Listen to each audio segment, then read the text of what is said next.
I come to bury Caesar, not to praise him. Bury him. You're a poser, Antony.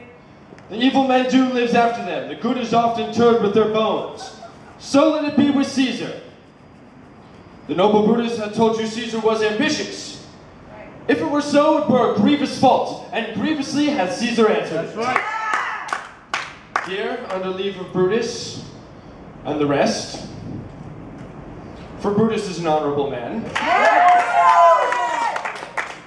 So are they all. All honorable men. Come I to speak in Caesar's funeral. He was my friend, faithful and just to me, but Brutus says he was ambitious, and Brutus is an honorable man. He has brought many captives home to Rome, whose ransoms did the general coffers fill. Did this in Caesar seem ambitious? No! When that the poor have cried, Caesar hath wept. Ambition should be made of sterner stuff. Yet Brutus says he was ambitious, and Brutus is an honorable man. You all did see that on the Lupercal I thrice presented him a kingly crown, which he did thrice refuse. Was this ambition? It was not ambitious! I speak not to disprove what Brutus spoke, but here I am to speak what I do know. You all did love him once, not without cause. What cause withholds you then to mourn for him? O judgment, thou art fled to brutish beasts, and men have lost their reason. Bear with me. My heart is in the coffin there with Caesar, and I must pause till it come back to me. Methinks there is much reason in his saying. If thou consider rightly of the matter, Caesar has a great wrong. Has he, Yes. masters? I fear there will a worse come in his place. Mark his words. He did not accept the crown, therefore 'tis certain he was not ambitious. So what? Right, indeed, So what? No, if it be found so, some may dare bite it. Poor soul, his eyes are red as fire. There's not a nobler man in Rome than acted. Who are you gonna stick? You're gonna say But yesterday, the word of Caesar might have stood against the world. And now lies he there, none so poor to do him reverence. Oh, masters, were I disposed to stir your hearts and minds to mutiny and rage, I should do Brutus wrong, and Cassius wrong, who, you all know, are honorable men. No, right. I will not do them wrong.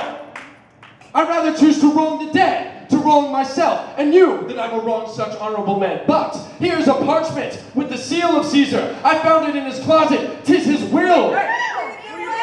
Let but the comments hear this testament, which, pardon me, I do not mean to read.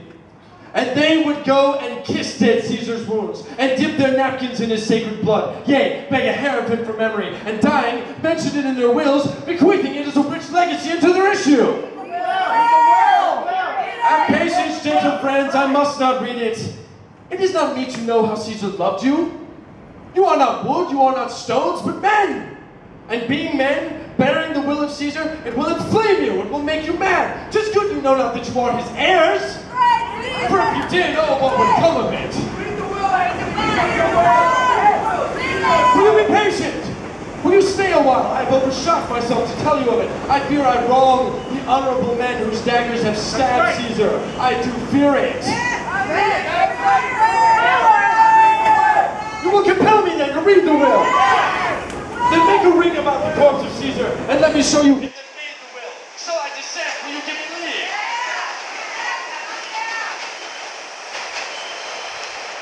If you have tears, prepare to shed them now. You all do know this mantle? I remember the first time ever Caesar put it on. 'Twas on a summer's evening in his tent that day he overcame the Nervi. Look, here ran Cassius' dagger through.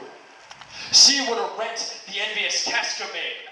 Through this the well-beloved Brutus stabbed, and as he plucked his cursed steel away, mark how the blood of Caesar followed it, as rushing out of doors, to be resolved if Brutus so unkindly knocked or no. For Brutus, as you know, was Caesar's angel. Judge, O you gods, how dearly Caesar loved him. This was the most unkindest cut of all. For when the noble Caesar saw him stabbed, ingratitude, more strong than traitors' arms, quite vanquished him. Then burst his mighty heart, and in his mantle, muffling up his face, even at the base of Pompey's statue, which all the while ran blood, great Caesar fell. Oh, what a fall was there, my countrymen. Then I, and you, and all of us fell fell down, whilst bloody treason flourished over us. Oh, now you weep. And I perceive you feel the dint of pity. These are gracious drops. Kind souls, what? Weep you when you but behold our Caesar's vesture wounded? Look you here, here is himself, marred as you see with traitor.